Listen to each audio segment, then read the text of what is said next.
আজ 26শে November special surprise ভিজিটে হাজির হলেন পশ্চিম মেদিনীপুর জেলার দাসপুর ফরিদপুর গোলধাপ পরিদর্শনে পশ্চিম মেদিনীপুর জেলা শাসক বিজেন কৃষ্ণ IAS সাহেব। সঙ্গে উপস্থিত ছিলেন ঘাটালের মহকুমা শাসক সুপ্রভাত চ্যাটার্জি, দাসপুর 2 নম্বর সমষ্টি উন্নয়ন আধিকারিক প্রবীর কুমার শেঠ, পশ্চিম মেদিনীপুর জেলার পরিষদের কর্মাধ্যক্ষ আশিস হুদাইত এবং পশ্চিম মেদিনীপুর জেলা পরিষদ সদস্য সৌমিত্র সিংহ রায় সহ অন্যান্য প্রশাসনিক আধিকারিকরা।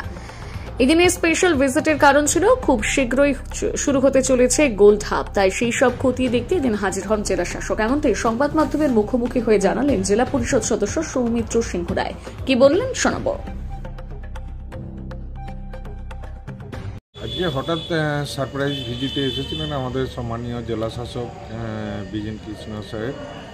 তো আমাদের উনি এসে দেখলেন যে পরিকাঠামো কীরকম কী আছে আর কবে থেকে কাজ শুরু করা যায়, সমস্ত বিষয় উনি খতিয়ে দেখলেন এবং SPV কমিটি যে আছে তার চেয়ারম্যান যিনি আছেন আমাদের ব্লকে তার সঙ্গেও কথা বললেন এবং অন্যান্য আধিকারিক যারা ছিলেন, BDO সাহেব ছিলেন, SDO সাহেব ছিলেন, আমাদের সম্মানীয় SDO সাহেব, আমাদের জেলার কৃষি কর্মাধ্যক্ষ আশিস হুদাইত মহোদয় ছিলেন, সহ আমরাও ছিলাম জনপ্রতিনিধি, পঞ্চায়েত সমিতির সভাপতি ম্যাডাম ছিলেন, BDO সাহেব ছিলেন।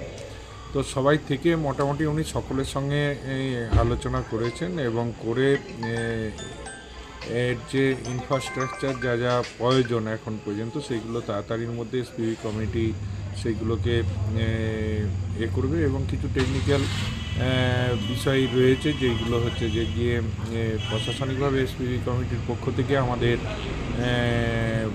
গভর্নমেন্টের কাছে কিছু আবেদন ওদের ছিল, সেই চিঠিও আমাদের এর আগের মিটিংয়ে করে BDO সাহেব যথারীতি আমাদের উপর লেভেলে পাঠিয়েছেন। তো স্বাভাবিক কারণে সেইগুলো মিটে যাবে, খুব তাড়াতাড়ি মিটে যাবে। আশা করছি আমাদের এটা যত তাড়াতাড়ি সম্ভব মানে শুরু করা যায় সেই নিয়েই আজকে এই মানে ভিজিটে এসেছেন আমাদের DM সাহেব এবং আশা করছি তাড়াতাড়ির মধ্যেই এই গোলধাপ পুরো দমে চালু হয়ে যাবে।